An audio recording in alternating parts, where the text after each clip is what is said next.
Un libro es uno de los objetos más mágicos que el ser humano haya creado jamás.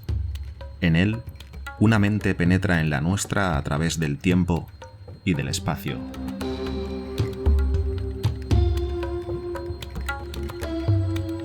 Pónganse cómodos y acompáñenme, soñadores y soñadoras. Dejemos que los mitos de Lovecraft exploren los más oscuros rincones de nuestro ser.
Uno. La sombra en la chimenea.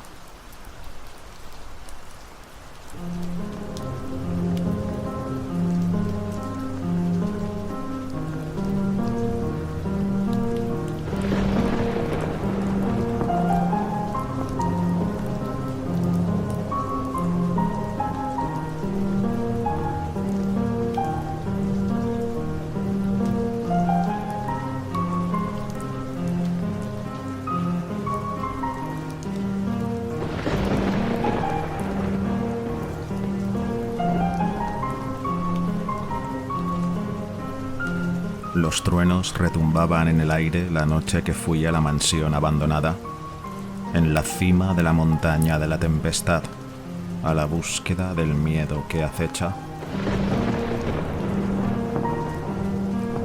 No iba solo, pues la temeridad no se mezclaba entonces con ese amor a lo grotesco y lo espeluznante que ha hecho de mi existencia una sucesión de exploraciones en busca de los extraños horrores que moran en la literatura y en la vida.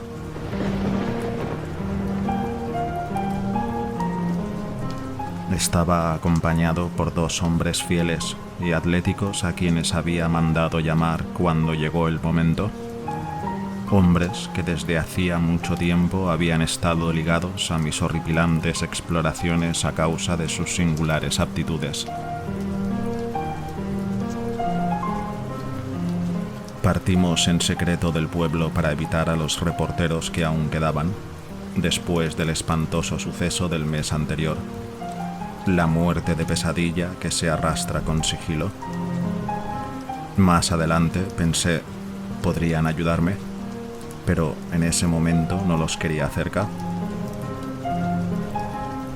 Ojalá Dios me hubiera impulsado a dejarles compartir mi búsqueda. Ojalá no hubiera tenido que soportar aquel secreto durante tanto tiempo, soportarlo solo y en silencio por temor a que el mundo me creyese loco, o a que todos se volvieran locos ante las diabólicas implicaciones del caso. Ahora que estoy decidido a contarlo todo, no sea que me vuelva un demente de tanto pensar en ello, desearía no haberlo ocultado jamás. Porque yo, y solamente yo, conozco la clase de horror que acecha en aquella solitaria y espectral montaña.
En un pequeño automóvil recorrimos los kilómetros de primitivos bosques que nos separaban de la selvática ladera. El campo tenía un aspecto más tétrico de lo habitual. Mientras lo contemplábamos en mitad de la noche y sin las acostumbradas hordas de periodistas, de manera que con frecuencia nos sentíamos tentados de utilizar las lámparas de acetileno, a pesar de que podíamos llamar la atención. No resultaba un paisaje muy agradable una vez oscurecido, y creo que también habría notado su morbosidad aunque ignorara el horror que allí acechaba. No había animales salvajes. El instinto les avisa de una muerte cercana. Los viejos árboles heridos por los rayos parecían anormalmente largos y retorcidos, y el resto de la vegetación presentaba un aspecto demasiado denso y enfermizo, mientras que unos extraños montículos y túmulos que sobresalían de la tierra herbosa y salpicada de fulguritas me hacían pensar en serpientes y cráneos humanos de proporciones gigantescas. El horror había estado merodeando en la montaña de la tempestad durante más de un siglo. Así lo supe por las noticias que aparecieron en los periódicos acerca de la catástrofe que había dado a conocer por primera vez al mundo esta desolada región.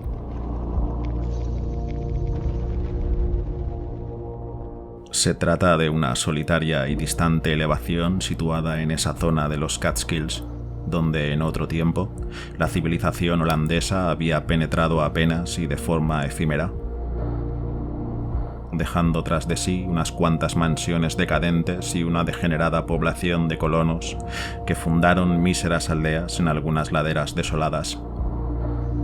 Las personas razonables casi nunca visitaban aquella región hasta que se creó la policía estatal, pero aún hoy en día son pocos los agentes encargados de patrullarla.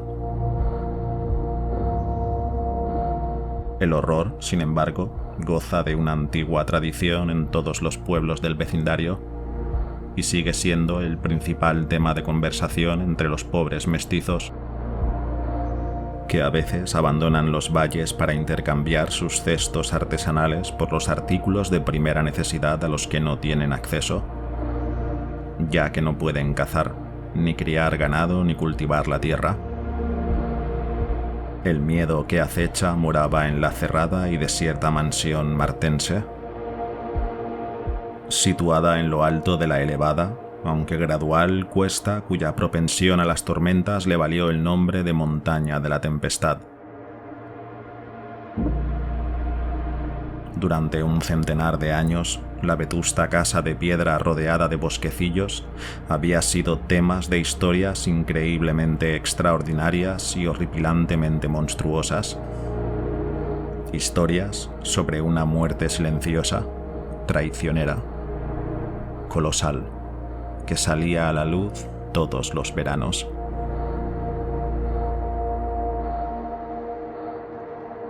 Con llorosa insistencia, los vecinos contaban historias sobre un demonio que atrapaba a los caminantes solitarios después del anochecer, llevándoselos consigo o abandonándolos en un espeluznante estado, descuartizados y medio comidos. Mientras que otras veces murmuraban acerca de unos rastros de sangre que conducían a la lejana mansión. Algunos decían que los truenos invocaban al miedo que acecha, y otros aseguraban que el trueno era su voz. Lejos de aquella región provinciana, nadie creía en esas patrañas contradictorias y diversas, con sus descripciones incoherentes y extravagantes sobre un demonio apenas visto.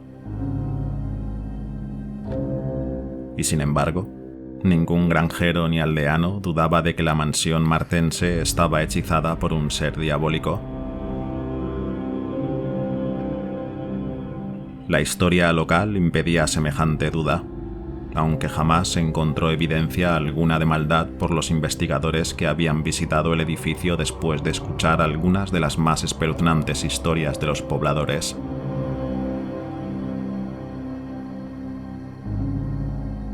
Las viejas murmuraban extrañas fábulas sobre el espectro martense, fábulas que también hacían referencia a la propia familia martense, a su insólita y hereditaria diferenciación de los ojos, a sus monstruosos y antiguos anales, y al crimen que había ocasionado su maldición.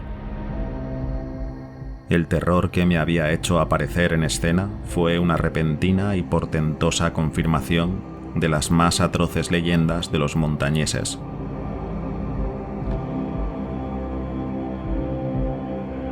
Una noche de verano, tras una tormenta de una violencia sin precedente, la comarca se despertó por una desbandada de colonos que ningún hecho ficticio podría haber originado.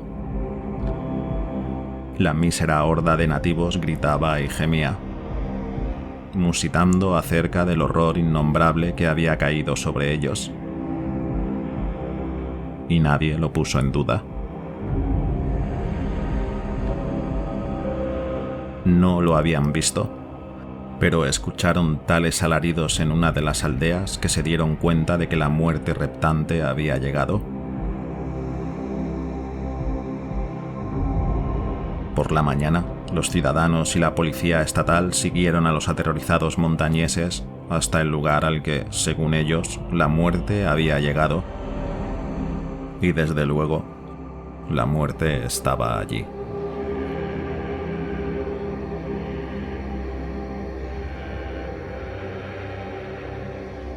El terreno sobre el que se asentaba una de las aldeas de los colonos se había hundido a causa del impacto de un rayo, destruyendo varias chozas malolientes. Pero a este daño material lo superaba una devastación humana que lo volvía insignificante. De los cerca de 75 nativos que habían habitado el lugar, no encontraron ni un solo sujeto con vida. El devastado terreno estaba cubierto de sangre y despojos humanos que revelaban con demasiada franqueza los estragos causados por unas garras y colmillos diabólicos. Sin embargo, no había ningún rastro visible que se alejara del lugar de la carnicería.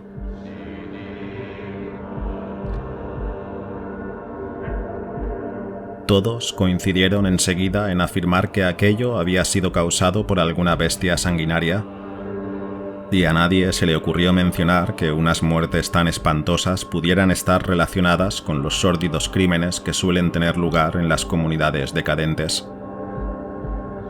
Esta última sospecha volvió a salir a flote cuando descubrieron que entre las víctimas faltaban 25 aldeanos de la localidad, y aún así resultaba difícil explicar la matanza de los otros 50.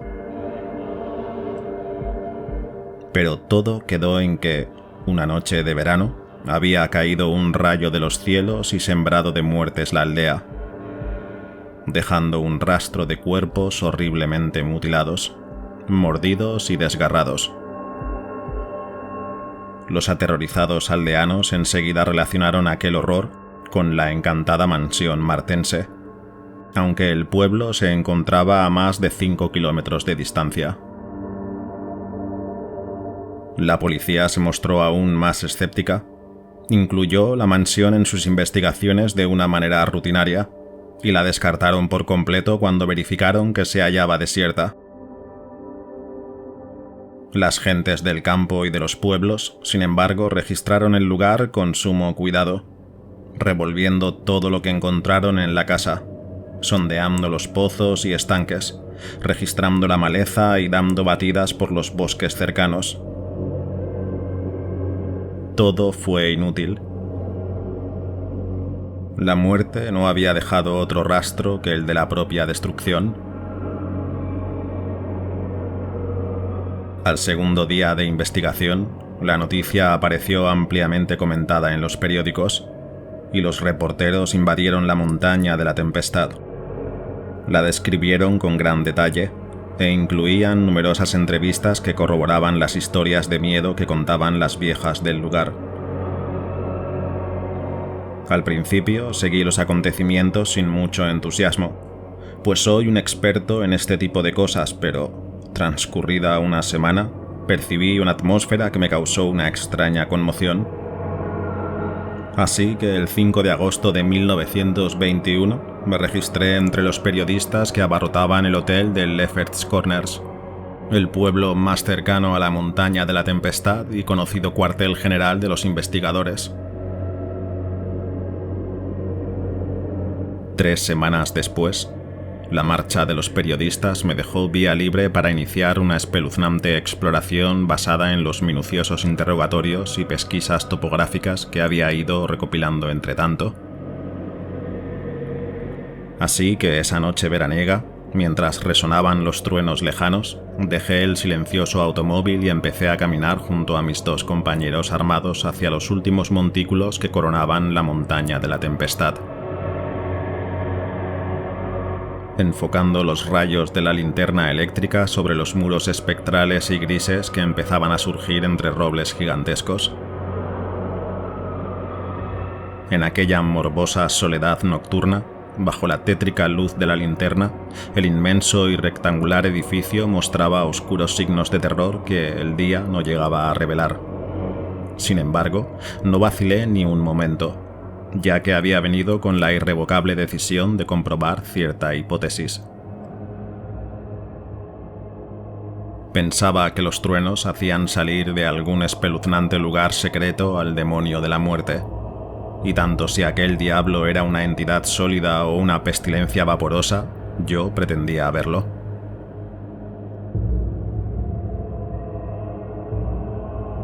Con anterioridad había explorado a fondo las ruinas, de manera que había decidido que el mejor punto de observación era la vieja habitación de Jan Martense, cuyo asesinato tenía una gran importancia en las leyendas locales. Sentía veladamente que el aposento de esta antigua víctima sería el lugar más adecuado para mis planes. La habitación, que medía unos 7 metros de lado a lado, estaba adornada al igual que las demás estancias, con restos de viejos muebles. Se hallaba en el segundo piso, en la esquina sureste de la mansión, y disponía de un enorme ventanal que miraba al este y de una estrecha ventana que daba al sur, ambas desprovistas de cristales y postigos.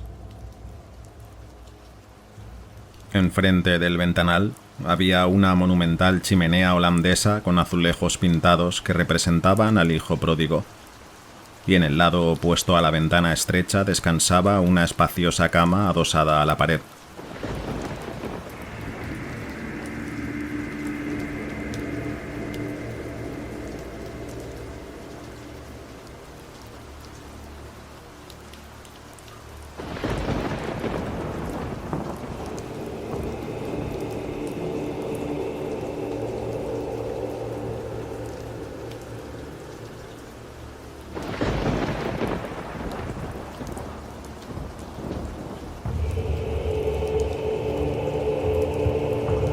Mientras el fragor sordo de los truenos subía en intensidad, estudié los detalles de mi plan. Primero, até 3 escalerillas de cuerda que había traído conmigo en el alféizar de la ventana grande, una junto a la otra. Sabía que su largo era suficiente y que caían en un lugar apropiado entre la hierba, ya que las había probado antes. Luego, entre los 3, trajimos a rastras el armazón de una cama de otro dormitorio, y lo pusimos al lado de la ventana. Lo llenamos de ramas de abeto y 2 de nosotros, con las automáticas listas, nos echamos a descansar mientras que un tercero se encargaba de la vigilancia. El demonio podía venir de cualquier parte, y de esta forma disponíamos de una vía de escape. Si surgía del interior de la casa, escaparíamos por las escalerillas del ventanal. Si venía del exterior, podíamos salir por la puerta y las escaleras.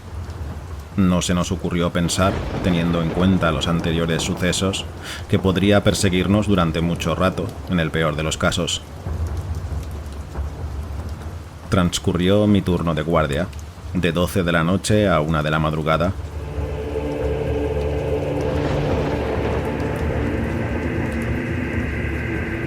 Y a pesar de la desprotegida ventana y de los truenos y relámpagos cada vez más próximos, me sentí extrañamente adormilado.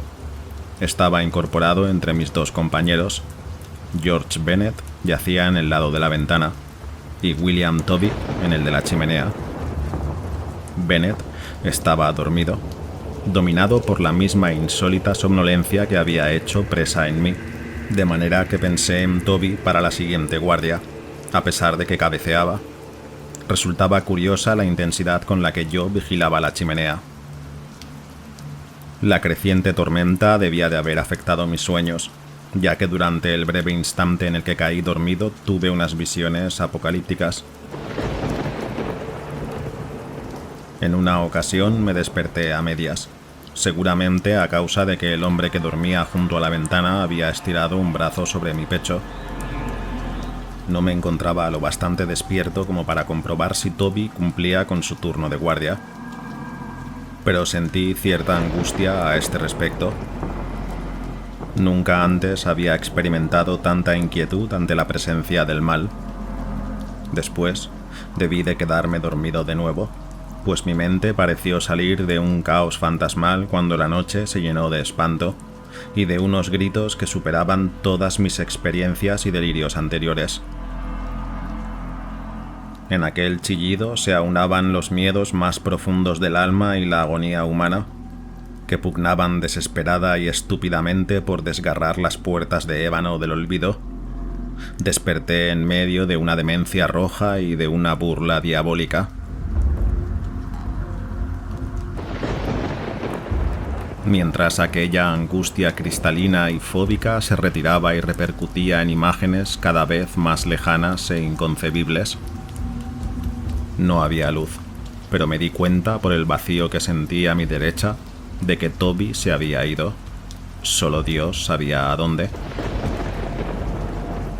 Sobre mi pecho aún descansaba el pesado brazo del que dormía a mi izquierda.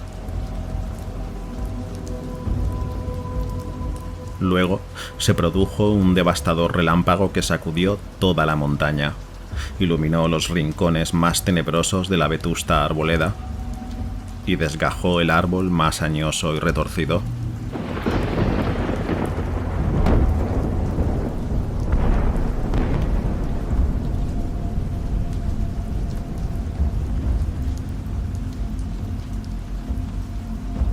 Bajo el diabólico resplandor del monstruoso rayo, el durmiente se incorporó de súbito, mientras la brillantez que entraba por la ventana proyectó claramente su sombra sobre la chimenea, de la que no podía apartar mis ojos.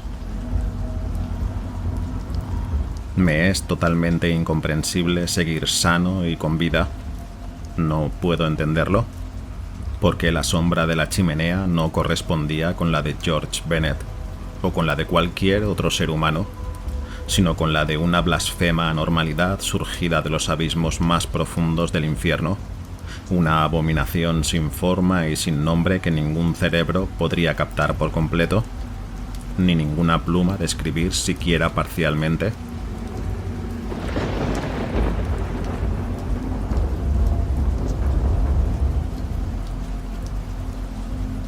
Un segundo después, me hallaba solo en la execrable mansión, tembloroso y tartamudeante.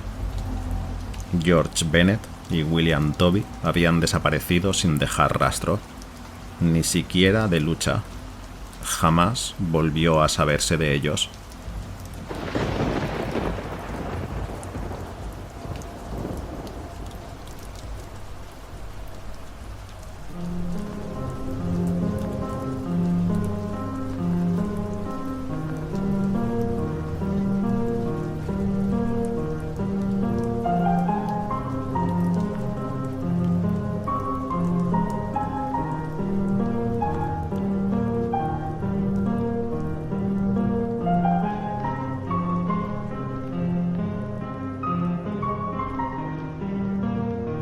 II.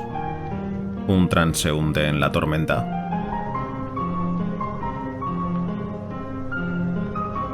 Después de aquella terrible experiencia en la mansión rodeada de bosques, tuve que pasar varios días de reposo en la habitación del hotel de Lefferts Corners, a causa del agotamiento y los nervios. No recuerdo con exactitud cómo me las arreglé para llegar al automóvil, arrancarlo y regresar al pueblo sin ser visto. pues no conservo ninguna imagen nítida, excepto la de unos árboles de brazos titánicos, el resplandor diabólico de los relámpagos y unas sombras carontianas que remoloneaban y se desperdigaban entre los montículos y por toda la región. Mientras temblaba y meditaba sobre lo que proyectaba aquella sombra enloquecedora, comprendí que al fin me había entrometido en uno de los espantosos supremos de la Tierra, uno de esos tumores innombrables de los abismos exteriores, cuyas débiles y demoníacos arañazos nos llegan a veces de los rincones más remotos del espacio, aunque nuestra limitada visión nos hace misericordiosamente inmunes a ellos. Apenas me atrevía a analizar o identificar la sombra que había visto. Algo se había interpuesto aquella noche entre la ventana y yo, y me echaba a temblar cada vez que no podía reprimir el impulso de clasificarlo. Si tan solo hubiera gruñido, aullado o reído entre dientes, eso habría mitigado mi pánico abismal, pero permaneció en el más absoluto silencio. Había dejado pesadamente sobre mi pecho un brazo o alguna especie de extremidad anterior. Evidentemente se trataba de algo orgánico o que antes lo había sido. Jan Martense, cuyo aposento yo había invadido, estaba enterrado en el cementerio que se levantaba cerca de la mansión. Debía encontrar a Bennett y Toby, si aún vivían. ¿Por qué se los había llevado y me había dejado a mí para el final? El sopor es tan opresivo y los sueños tan espantosos. Al poco tiempo, comprendí que tenía que contar a alguien todo lo sucedido, o de lo contrario, me derrumbaría por completo. Ya me había decidido a no abandonar aquella búsqueda del miedo que acecha, pues, en mi estúpida ignorancia, pensé que toda aquella incertidumbre era peor que el pleno conocimiento de los hechos, por muy terribles que estos pudieran ser. De manera que establecí mentalmente el mejor camino a seguir, a quién escoger para ponerle al corriente de mis confidencias y cómo desenmascarar al ser que había aniquilado a 2 hombres y proyectado en la chimenea una sombra de pesadilla. Mis principales amistades de Lefferts Corners se encontraban entre los cordiales periodistas que aún permanecían en el hotel recogiendo los últimos ecos de la tragedia. Decidí escoger un compañero de entre todos ellos, y cuanto más pensaba en ello, más me inclinaba por Arthur Munro. Un hombre moreno y delgado, de unos 35 años de edad, cuya educación, gustos, inteligencia y temperamento parecían distinguirle como un sujeto que no se dejaba llevar por las experiencias e ideas convencionales. Una tarde de principios de septiembre, Arthur Munro escuchó mi historia. Desde el principio vi que se mostraba receptivo y comprensivo, y cuando hube acabado, analizó y discutió los hechos con gran habilidad y sensatez. Además, sus consejos fueron eminentemente prácticos, ya que me aconsejó que aplazáramos nuestras futuras operaciones en la mansión martense hasta haber conseguido más datos históricos y geográficos. A iniciativa suya, recorrimos la región en busca de testimonios sobre la terrible familia martense, y descubrimos a un sujeto que poseía un antiguo diario extraordinariamente aclaratorio. También tuvimos largas charlas con los montañeses mestizos que no habían huido del terror y la confusión a otros valles más remotos, y planeamos ejecutar nuestra empresa final: el examen exhaustivo y concluyente de la mansión a la luz de su historia detallada, con la misma definición y exhaustividad con la que habíamos estudiado los hechos asociados a las distintas tragedias de las leyendas locales. Los resultados de estas indagaciones no fueron demasiado aclaratorios al principio, aunque tras su clasificación parecían mostrar una tendencia bastante significativa.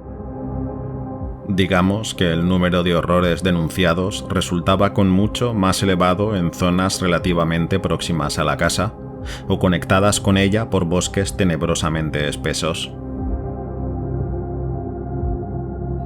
En cuanto a la naturaleza y apariencia del miedo que acecha, nada pudimos averiguar de los aterrorizados y estúpidos moradores de chozas.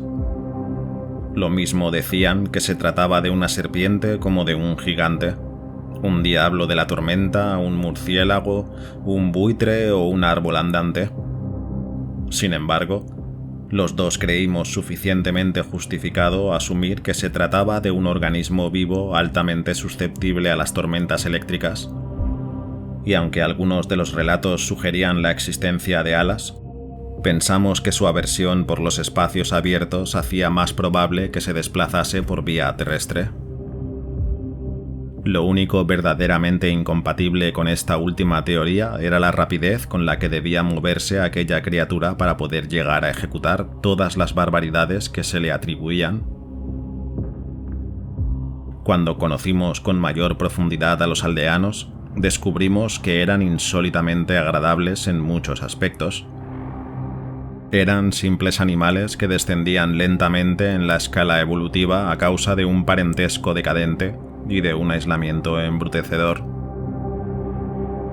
Temían a los forasteros, pero se iban acostumbrando poco a poco a ellos, y al final nos ayudaron extraordinariamente cuando talamos todos los matorrales y derribamos todos los tabiques de la mansión en nuestra búsqueda del miedo que acecha. Cuando les pedimos que nos ayudaran a buscar a Bennett y a Toby, se mostraron sinceramente afligidos, ya que querían ayudarnos, a pesar de estar convencidos de que ambas víctimas habían abandonado este mundo tan completamente como sus propios vecinos desaparecidos. Ya sabíamos que habían asesinado a un gran número de aldeanos y que los animales salvajes habían sido exterminados mucho tiempo atrás. Y por eso esperábamos con temor que pudieran ocurrir nuevas tragedias. A mediados de octubre nos sentimos pasmados por nuestra falta de progresos. Debido a las noches en calma, no se produjo ninguna agresión demoníaca, y la absoluta carencia de resultados en nuestras exploraciones de la casa y el campo casi nos empujó a imputar el miedo que acecha a un proceso inmaterial. Temíamos que llegara el frío y nos obligara a detener nuestras investigaciones, ya que todos coincidían en afirmar que aquel diablo no solía actuar en invierno. De manera que nos embargaba una especie de prisa y desesperación cuando emprendimos la última exploración diurna a la aldea arrasada por el miedo que acecha. Una aldea que se encontraba ahora deshabitada a causa del pavor de los campesinos. La desdichada aldea jamás había tenido nombre.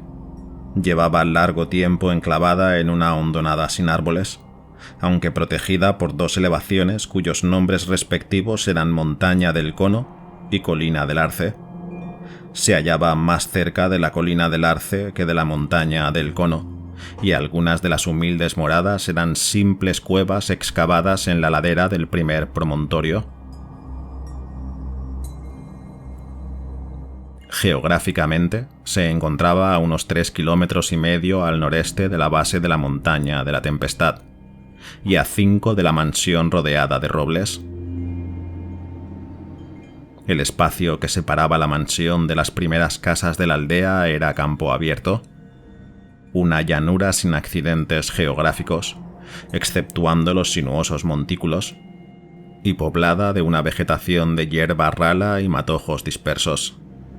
Considerando semejante topografía, decidimos que el demonio debió llegar por la Montaña del Cono, cuyo boscosa prolongación discurría a poca distancia de la estribación más occidental de la Montaña de la Tempestad.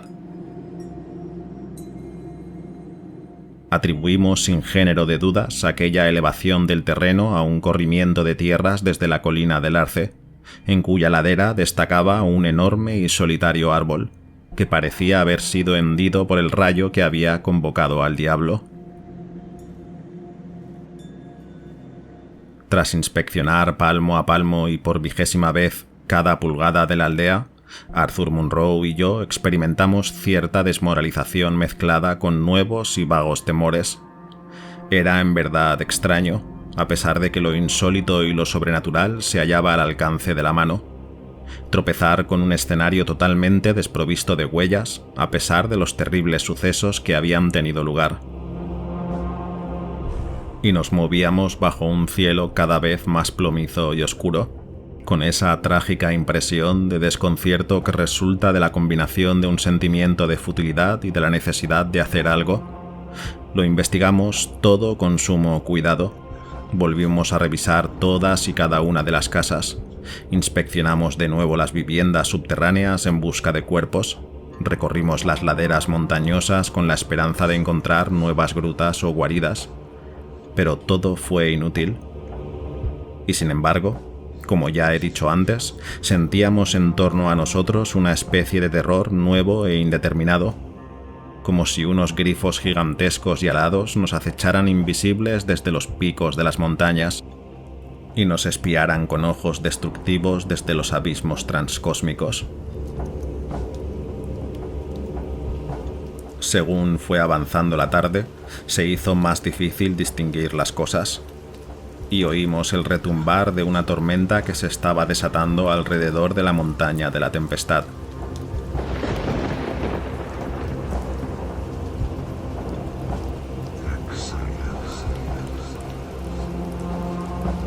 Aquellos sonidos en semejante lugar nos animaron bastante, aunque no tanto como si se hubieran producido por la noche.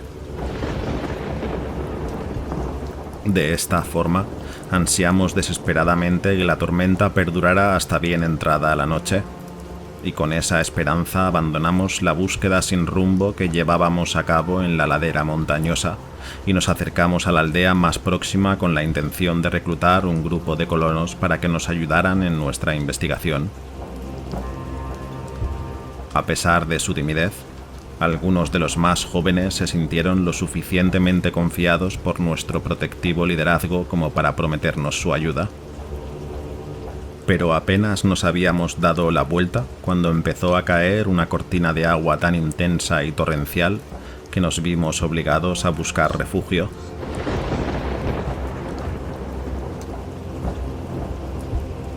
La tremenda, casi nocturna oscuridad del cielo nos hacía tropezar lamentablemente, pero guiados por los continuos relámpagos y por nuestro preciso conocimiento del terreno, enseguida llegamos a la cabaña menos porosa del lugar, una mezcla heterogénea de troncos y tablas, cuya puerta, aún en uso, y diminuta ventana miraban hacia la colina del Arce. Atrancamos la puerta para protegernos de la furia del viento y la lluvia, y colocamos en su sitio el postigo de la ventana que nuestras frecuentes inspecciones nos habían enseñado dónde encontrar. Resultaba deprimente estar allí sentados, sobre unos cajones desvencijados en medio de la más absoluta oscuridad. Pero encendimos las pipas y nos alumbramos a ratos con nuestras linternas de bolsillo. De cuando en cuando podíamos ver el resplandor de los relámpagos a través de las grietas de las paredes. La tarde era tan increíblemente oscura que cada destello resultaba extremadamente vivo. Esta tormentosa vigilia me recordó con espanto a la terrible noche que pasé en la montaña de la tempestad. Mi mente volvió a hurgar en aquel insólito interrogante que con frecuencia volvía a plantearme desde entonces, y de nuevo me pregunté por qué el demonio, tras acercarse a los 3 hombres que vigilábamos desde la ventana o el interior, había elegido a los 2 que estaban en los extremos, dejando al del centro para el final, justo antes de que una titánica bola de fuego la ahuyentara del lugar. ¿Por qué no había acabado con sus víctimas en un orden natural, siendo yo el segundo, viniera de la dirección que viniera?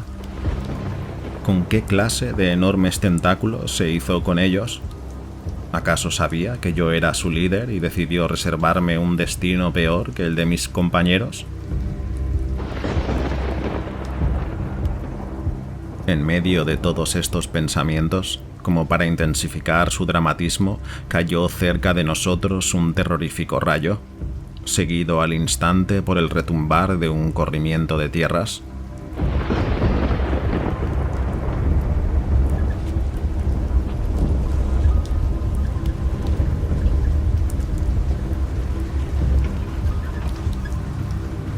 En ese mismo momento se levantó un viento furibundo que ululaba de una manera creciente y diabólica.